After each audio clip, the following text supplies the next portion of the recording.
They are determined to make this a permanent place of protest.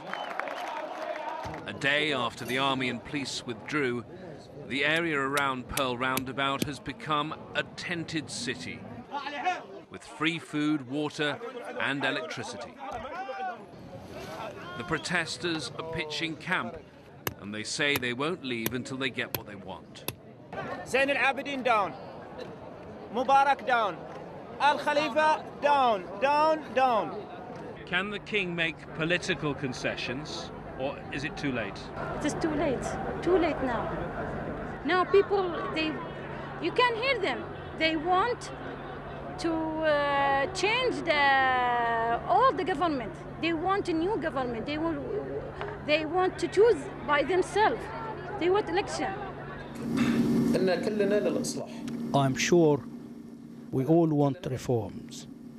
However, we all are humans. We all have interests.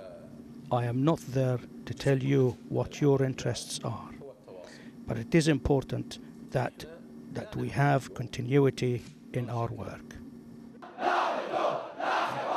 The Bahrain government says it's opening a dialogue with the people. But one opposition politician visiting the roundabout was told very clearly he should not enter into any negotiations. A politician who talks to the royal family, he was told, has the blood of those who died on his hands. As you see, the changes here are dramatic changes. You cannot expect what will happen. Of course, the initiatives from the youth here will not stop. There seems to be a disconnect between the opposition politicians and the views of these people. They say they don't want this government at all, and many say they want the king to leave the country. James Bays, AlJazeera, Bahrain. And those aren't done, Richard. James Bays reporting. US Secretary of State Hillary Clinton condemned the violence in Bahrain in an interview with a US television channel on Sunday. We've been very clear from the beginning that we do not want to see any violence. We deplore it. We think it is absolutely unacceptable. We very much want to see the human rights of the people protected, including right to assemble, right to express themselves, and we want to see reform. And so Bahrain had started on some reform, and we want to see them get back to that as quickly as possible. Some analysis. Michael Singh is still with us. He is a former senior director for Middle East Affairs at the U.S. National Security Council, one of the main advisors to the U.S. president. He's currently, or at least the U.S. National Security Council is, he used to be. He's currently a visiting fellow at the Washington Institute for Near East Policy. He said that's the line we're going to get from the administration. That's totally the line we had in Egypt and Tunisia and everywhere else. It's as if we can't see, though, it's the same line happening again and again as people are being killed. But do you think that's the only recourse that they have right now, given how quickly circumstances change? Well, you know, first of all, keeping up with circumstances is difficult. Let's be honest about it. As difficult as it is for us out here. At the same time, I think there is a need, and they recognize this need, to not sort of get caught up, but to take this on a country-by-country basis. And what we see in Bahrain is that the protesters are not really demanding for the fall of the regime like they were in Egypt or in Tunisia. They're demanding something else, a constitutional monarchy. Well, that's interesting, because what certainly our reporters on the ground suggest there's a difference now developing between the opposition parties, who are certainly looking towards constitutional change, and those actually protesting at the Pearl Roundabout and elsewhere, saying, no, it's too late for that. You've killed too many people now. No, it's interesting. I mean, in a sense, I think what you're going to hear the U.S. Say to all of these regimes, especially friendly regimes, is respond to these protesters.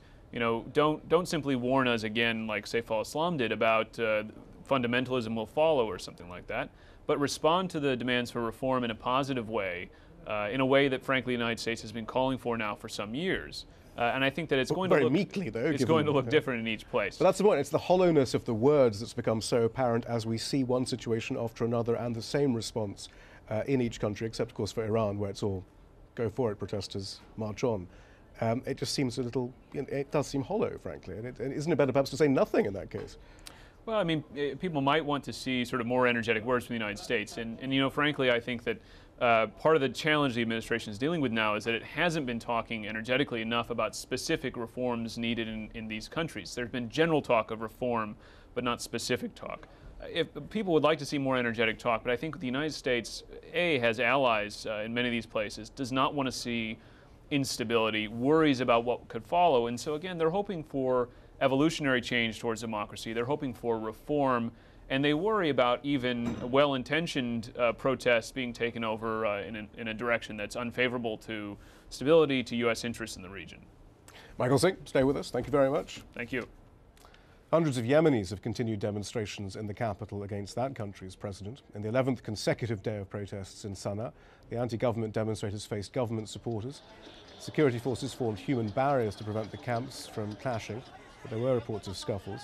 The rally came as President Ali Abdullah Saleh offered to hold a dialogue between his ruling party and the opposition. AlJazeera's Hashim Al-Bara is in Sana'a. He has this report.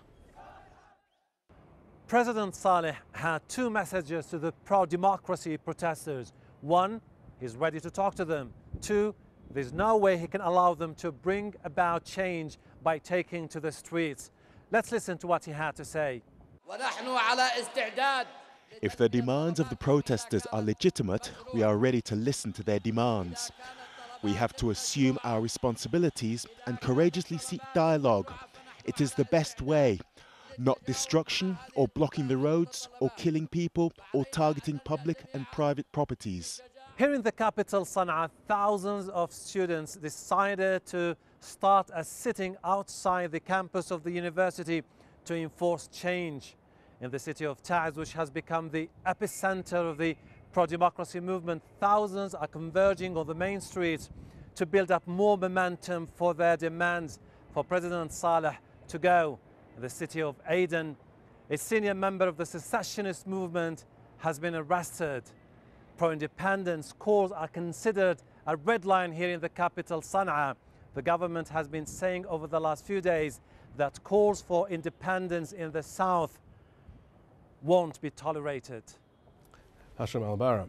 Tunisia's government has officially asked Saudi Arabia to extradite the deposed president Zine Al Abidine Ben Ali. He's accused of crimes surrounding last month's violent crackdown on protesters. Tunisian television has released pictures of what they call treasures hidden around President Ben Ali's palace. Hundreds of thousands of dollars in cash and diamonds were apparently hidden in secret stashes, including vaults behind a large bookcase. Earlier, thousands demonstrated in Tunis calling for the resignation of Mohamed Ghannouchi's transitional government. Elsewhere in North Africa, some in Morocco have added their voice to the regional call for reform. In the capital, Rabat, 2,000 people staged a peaceful protest demanding a new constitution that would guarantee greater democracy. They also pressed for King Mohammed to dismiss the country's coalition government and relinquish some of his powers. The Egyptian Museum has reopened its doors following the uprising that led to Hosni Mubarak's 30-year grip on power ending. Dozens of foreign tourists visited the home of Egyptian antiquities as craftsmen continue to mend artifacts damaged by looting. Workers in Oman are celebrating a government move to raise the minimum wage. Citizens in the private sector are to see a 43% pay rise.